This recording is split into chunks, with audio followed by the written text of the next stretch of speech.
discussion?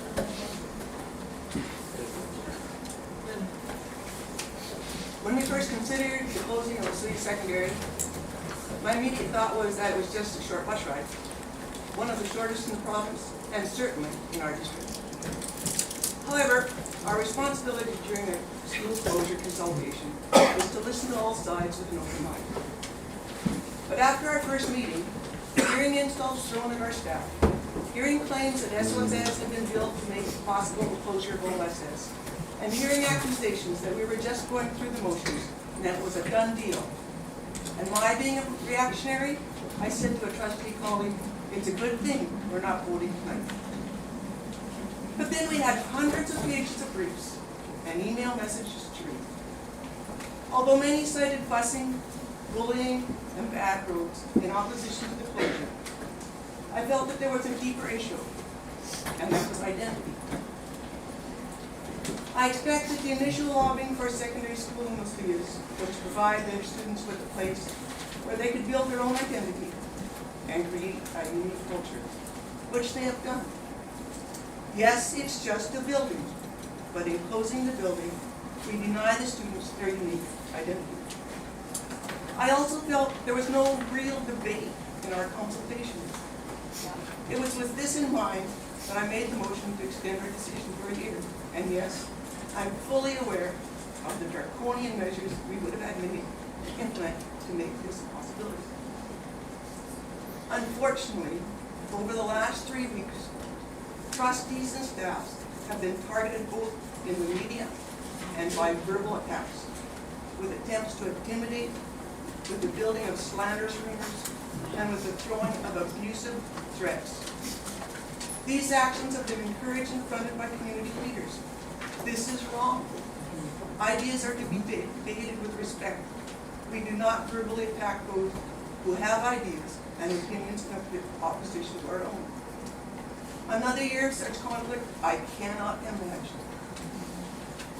If I were to vote in opposition to this motion, I would be condoning the vile conduct directed towards staff departments.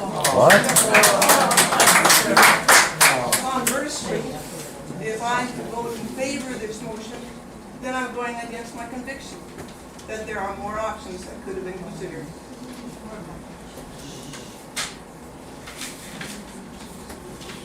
Thank you, Madam Chair.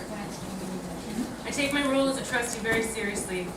We are a member of a board of governance. There is a combined role of governing and managing. We are a partnership between the board and the chief executive, which is our superintendent. The board focuses on governing, and our chief executive, our superintendent, manages with management and operations. Our goal, our mandate, is to provide equal, quality education for all students in District 53. Yes, 5 years ago, Osoyoos and Oliver faced the possibilities of closing either Osoyoos Secondary or Tuckalnoot Elementary, and there was much conversation around declining enrollment and what needed to be done. Yes, I was the chairperson of an amazing group of parents who rallied to keep Tuckalnoot open. We did not win this fight.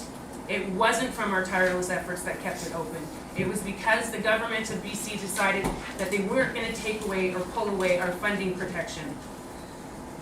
After countless hours of reviewing and studying the budget, I learned it was only because of this funding that kept the schools open at that time. And this funding was directly correlated with and came hand in hand with student enrollment. Therefore, it comes as no surprise 5 years after OSS and Tuckalnoot were on the chopping block that we are once again facing the same conversation. So here we are, dealing with declining enrollment and now a $900,000 deficit looming precariously over our heads. And we have already made cuts, and the cuts are getting deeper.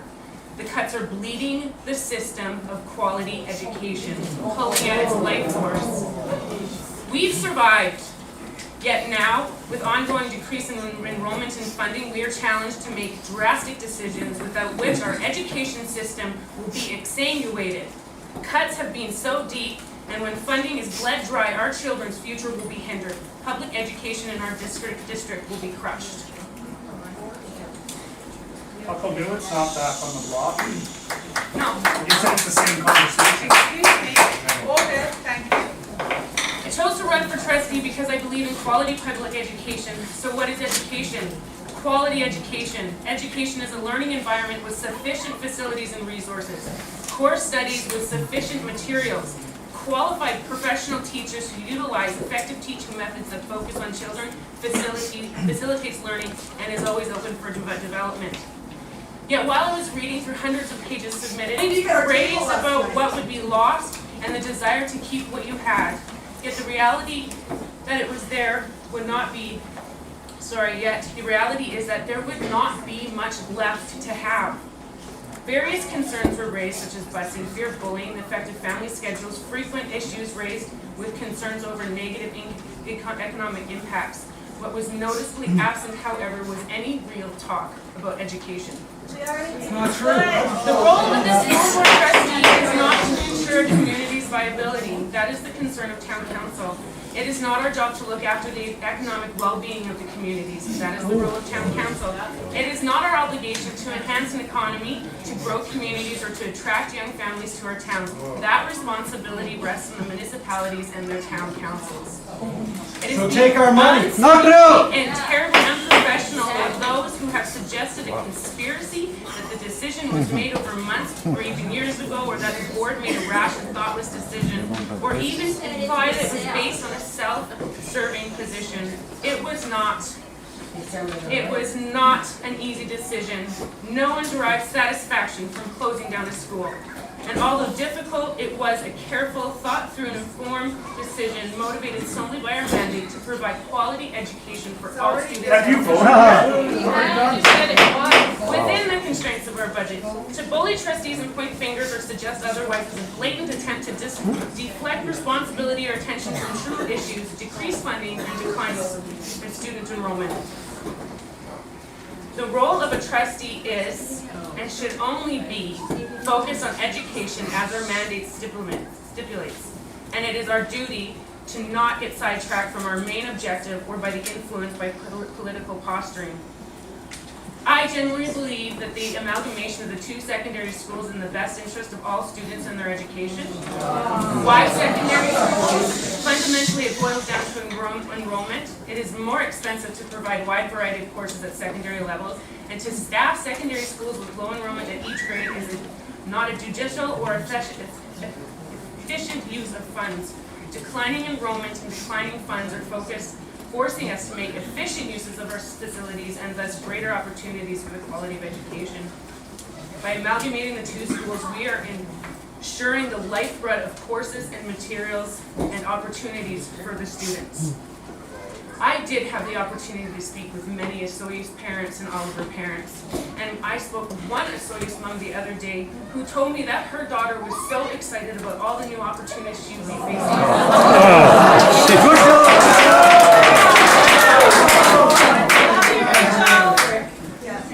Change is difficult. It is even more difficult when people focus on what they have to give up, rather than focusing on what they can gain. Yes, we are giving up something because of financial limitations, but I believe it is more useful as to choose to look at this gain much more, as in gaining much more for our students and for their education. For our town.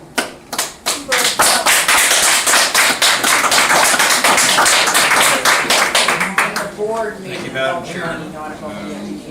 As I mentioned previously, this is a very difficult decision for us.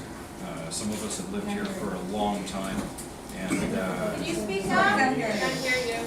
some of us have lived here for a long time, and it's a very difficult decision. Lately, I've been very saddened by the actions of some people in the community. It's been unproductive, it's been unprofessional, and it's been unbecoming of not only elected officials in this country, in this area, but also residents in the We South. get it, Rob, you're the victim. Yeah. This is exactly what I'm talking about. Yeah. It's exactly As we know, we're bound by legislation. You made yourself clear a long time ago what your decision was going to be here about December the 9th. Order. Thank you.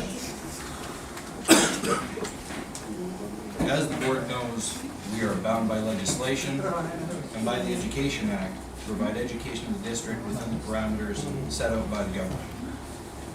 As members of the board also know, declining enrollment throughout the province has led to the closure of over 200 schools in the last 20 years.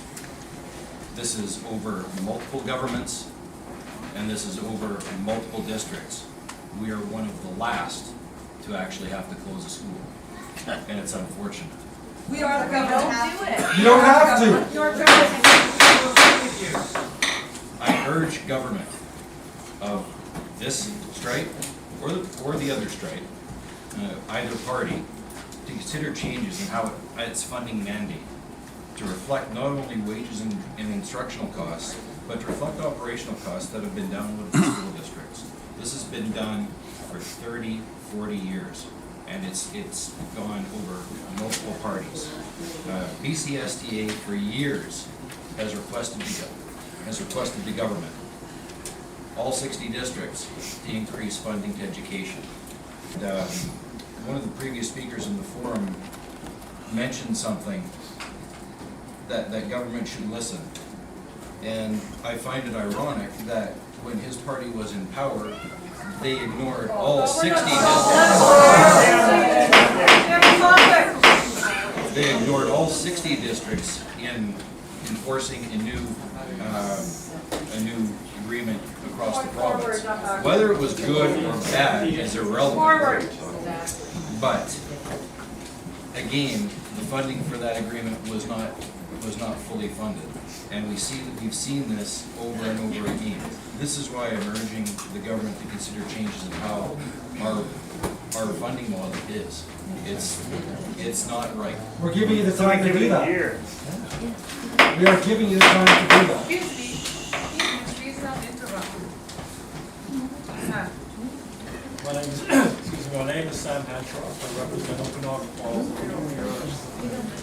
I'd like to thank MLA Fleming for coming here and discussing this, because I think you're 100% right. The provincial government provides us with our district with money for the education of our students, which includes facilities, maintenance, special ed, staff, equipment, busing, etc. Over the last few years, School District 53 has requested and increased funding to help with rising costs affecting student education and management with the district. Rural districts need more money. We're not getting it. How many of you have talked to our MLA? She won't talk to us. She won't talk to us. Okay. He asked the question. Yes, sir. He asked the question. I'd like to answer it. However, the government's money is allocated according to their funding model. So I hope, Robert Fleming, if you get in there, maybe you change the model. Based on student enrollment, I understand that, which has been steadily decreasing throughout our district, thus creating difficult financial situations. The government's expectations, equipment, etc., we just don't seem to have the money for our facilities all the time. Stand up and step down. How is this even worth it? In the last 4 years, we have struggled to make our budget balanced.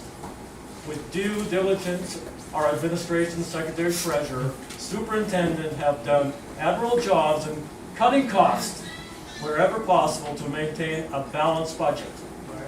We're trying to do our best. Thank you. Take our money. What happens to the 900 money showed us last night for surplus? I really have nothing else to say that my fellow trustees have not already said. One thing that I would like to make clear is we genuinely all really care about kids, and that's why. He was money in. As they're sitting here crying, listening to you. The other thing that I have to say is, there. I want to just speak on behalf of, or for Marisa Tarr. She's our chairperson. She's taken a lot of abuse. She's had a lot of nasty things said to her on Facebook and emails and everything. Excuse me? She has done nothing wrong. She's our chairperson. She has to be the face of the board.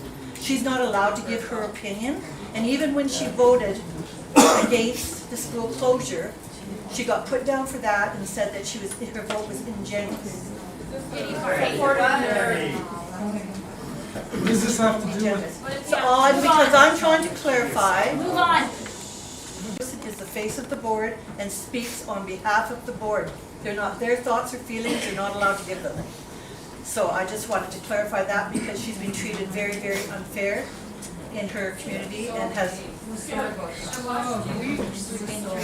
hold the question? Everybody in favor of the motion? We can't see the whole thing. Motion is passed.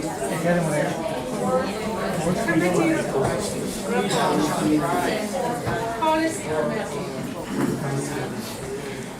Trustee Harrington will speak to the board.